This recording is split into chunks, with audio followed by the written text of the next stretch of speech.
Klinik Rumah Ashifa adalah fasilitas kesehatan swasta yang berlokasi di Cilawu, Garut, dipimpin oleh Dr. Ahmad. Klinik ini melayani pasien umum dan BPJS. Tenaga kesehatan terdiri dari 3 dokter, 4 bidan, 1 petugas lab, dan 2 petugas farmasi. Pelayanan yang tersedia meliputi poli umum, laboratorium, tindakan medis, serta program rutin pralanis untuk pasien penyakit kronis. Klinik juga memanfaatkan sistem informasi digital Dr. Tool untuk pencatatan kunjungan, resep, dan laporan layanan secara real time. Permasalahan utama yang dihadapi antara lain ketergantungan pada pasien mandiri sebesar 73% yang menunjukkan tantangan dalam optimalisasi layanan BPJS. Anggaran promotif preventif terbatas, hanya terfokus pada prolanis. Yang ketiga, jumlah SDM terbatas yang berpotensi menghambat pelayanan saat beban kerjanya tinggi. Dan yang terakhir, fasilitas dan ruang tindakan terbatas sehingga bisa menimbulkan antrian pada jam yang sibuk.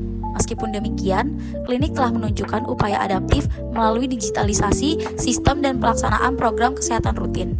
Berikut merupakan distribusi 10 penyakit menular terbanyak di Klinik Rumah Ashifa pada periode 1 Desember hingga 31 Mei 2025 berdasarkan rekam medis elektronik Dr. Tool. Kami melakukan identifikasi permasalahan umum melalui WHO 6 Building Block of Health System. Didapatkan poin-poin permasalahan antara lain.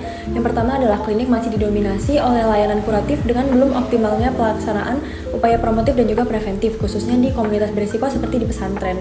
Yang kedua, sistem informasi klinik cukup baik melalui Dr. Tool, namun belum dimanfaatkan untuk pemetaan distribusi kasus atau perencanaan intervensi komunitas.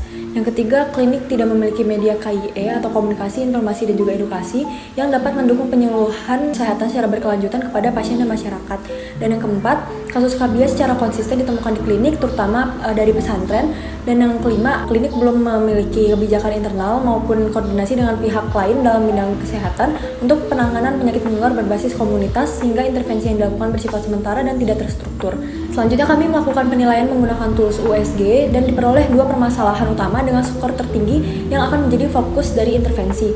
Permasalahan pertama adalah dominannya layanan kuratif di Klinik Rumah Ashifa dengan belum optimalnya pelaksanaan upaya promotif dan juga preventif, khususnya di komunitas berisiko seperti di pesantren. Kondisi ini menunjukkan perlunya penguatan strategi intervensi kesehatan berbasis komunitas yang berkelanjutan, agar penanganan penyakit tidak hanya bersifat reaktif, tetapi juga mampu mencegah kasus berulang melalui edukasi dan pemberdayaan masyarakat. Permasalahan kedua yang akan ditindaklanjuti adalah belum optimalnya pemanfaatan sistem informasi klinik, meskipun secara teknis sudah tersedia melalui platform digital Dr. Tool, dan sistem ini belum digunakan secara maksimal untuk keperluan pemetaan distribusi kasus dan perencanaan intervensi komunitas secara strategis. Padahal pemanfaatan data secara tepat dapat menjadi dasar pengambilan keputusan dalam perencanaan program kesehatan yang lebih efektif dan terarah. Kedua permasalahan ini saling berkaitan dan jika ditangani secara terintegrasi diharapkan mampu memperkuat kinerja klinik dalam aspek promotif dan preventif serta meningkatkan efisiensi dalam pelaksanaan intervensi berbasis data di lingkungan komunitas berisiko. Berdasarkan analisis kondisi yang sudah dipaparkan melalui WHO Building Blocks, kami menyimpulkan bahwa permasalahan yang terjadi di Klinik Rumah Ashifa adalah upaya promotif dan preventif penyakit menular berbasis komunitas di lingkungan pesantren yang belum berjalan optimal, menyebabkan penularan skabies yang masif dan berulang, sehingga tidak hanya menjadi masalah kesehatan, tetapi juga mencerminkan dampak dari lemahnya pendekatan pencegahan yang sistematis. Maka dari itu, dilakukan analisis faktor risiko penyebab masalah untuk menentukan akar masalah yang mungkin menyebabkan hal ini dapat terjadi. Untuk aspek di sini belum memiliki pelatihan terkini terkait edukasi dan intervensi promotif preventif berbasis komunitas. Selain itu, peran promotif dianggap tambahan, bukan tugas utama tenaga medis. Untuk aspek money, sumber pembiayaan untuk program ini tidak disediakan atau tidak dianggarkan khusus untuk kegiatan promotif dan preventif di luar program Prolanis. Untuk aspek method, tidak ada mekanisme kerjasama berkelanjutan dengan pesantren terkait pengendalian penyakit dan edukasi yang belum berjalan menjadi terstruktur dan dijadwalkan rutin. Untuk aspek mesin, sistem informasi atau Dr. Tool yang digunakan belum dimanfaatkan untuk pemetaan kasus, terutama untuk penyakit menular, dan juga tidak tersedianya sistem pelaporan dan pemantauan kasus penyakit menular berbasis komunitas. Untuk aspek material, tidak tersedia media KIE seperti poster, leaflet, ataupun video edukasi terkait skabies dan PHBS. Aspek market, pengetahuan dan kesadaran santri tentang pencegahan penyakit masih rendah. Selain itu, pesantren memiliki kondisi lingkungan padat, kontak erat antar individu, serta kebersihan yang kurang memadai. Oleh karena itu, permasalahan utama yang kami angkat dan kami rumuskan melalui analisis yang telah dilakukan adalah upaya promotif dan preventif penyakit menular yang ada di lingkungan pesantren, terutamanya untuk penyakit SKBS ini masih perlu ditingkatkan. Maka dari itu, intervensi yang kami rekomendasikan dan kami jalankan adalah melaksanakan program edukasi di pesantren dengan pendekatan remaja, yaitu partisipatif, visual, dan interaktif, misalnya lewat program peer educator.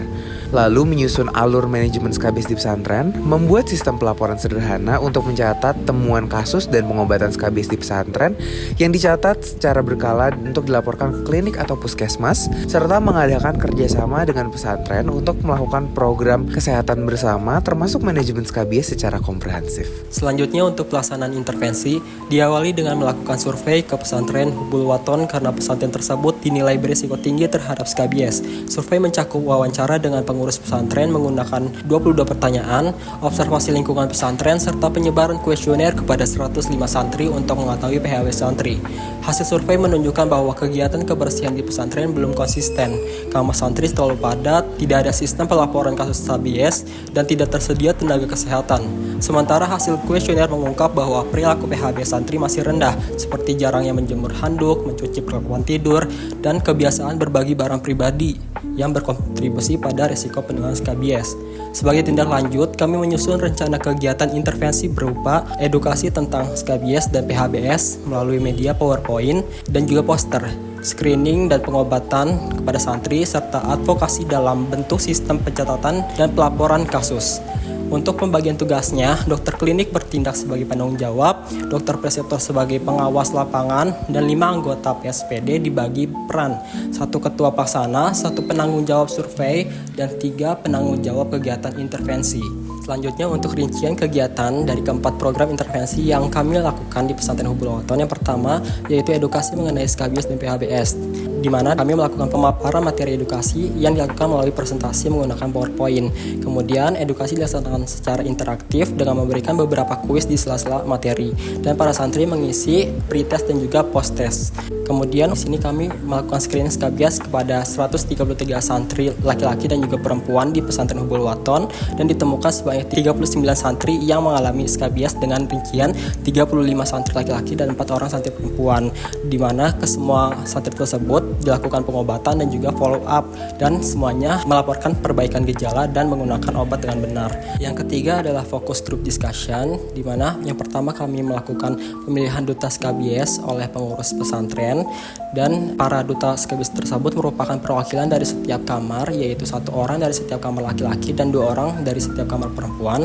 Adapun jumlah kamar yaitu 6 kamar perempuan dan 12 kamar laki-laki. Total peserta FGD adalah 24 santri yang terbagi menjadi 2 kelompok santri laki-laki dan juga 2 kelompok santri perempuan. Seluruh peserta mampu menjawab pertanyaan studi kasus dengan pengawasan dari 1 fasilitator.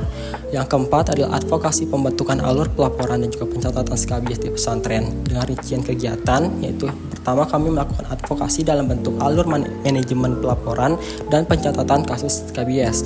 Alur manajemen dibuat dalam bentuk flowchart yang dapat digunakan untuk membantu dalam pengelolaan kasus SKBS di pesantren Hubul Waton, pemberian buku laporan yang dapat digunakan, dan juga pencatatan kasus di pesantren Hubul Waton. Seluruh kegiatan telah dilaksanakan sesuai dengan tanggal dan juga waktu yang direncanakan, termasuk tindak lanjut terhadap santri yang telah mendapatkan pengobatan 1 bulan pasca intervensi. Duta SKBS secara aktif telah memantau perilaku PHBS di kamar masing-masing. Sementara pengawasan langsung terhadap jalannya FGD juga dilakukan untuk memastikan efektivitas kegiatan. Media edukasi berupa poster telah ditempel di lingkungan pesantren. Selain itu, alur pelaporan dan juga pencatatan SKBS telah disusun dan juga diimplementasikan oleh pihak pesantren sebagai acuan awal dalam penanganan kasus baru.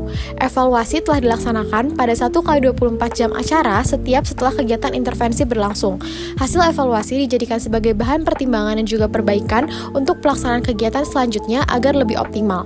Program penanggulangan SKBS di pesantren Hubul Waton telah berjalan dengan baik dan sesuai dengan seluruh indikator yang sudah ditentukan. Seluruh rangkaian kegiatan ini menunjukkan keberhasilan program dalam meningkatkan pengetahuan, deteksi dini, penanganan, serta pencegahan SKBS secara menyeluruh di lingkungan pesantren. Sebagai rekomendasi, pihak pesantren diharapkan dapat melanjutkan kegiatan edukasi dan juga screening secara berkala sebagai upaya preventif serta membentuk kader kesehatan santri untuk memastikan keberlanjutan program. Puskesmas ataupun klinik di wilayah setempat juga dapat menjalin kerjasama lebih intensif dengan pesantren lain untuk mereplikasikan program serupa, terutama di daerah dengan kasus KBS yang cukup tinggi. Selain itu, pelaksanaan evaluasi sebaiknya tidak hanya dilakukan dalam jangka pendek, tetapi juga dilakukan dalam jangka menengah hingga panjang guna menilai efektivitas dan juga keberlangsungan dari intervensi.